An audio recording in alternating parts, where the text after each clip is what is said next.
Currently making a how-to on make a redneck go-kart grilled cheese. I'll wait for this bitch to preheat and not let it turn off.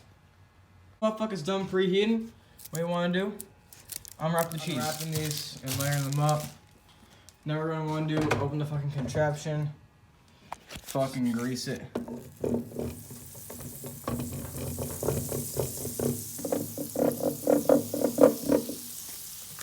Put your butter down. Grab grilled cheese. Plop that bitch down.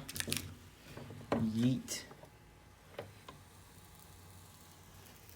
Let that cook for about like 3 minutes, dog, or like less. We got chicken on the redneck sandwich. I'ma fuck with you. About like a fucking minute or two later, this is what your results are. Fucking crisp. Hey, the motherfucking redneck sandwich is ready. Yee!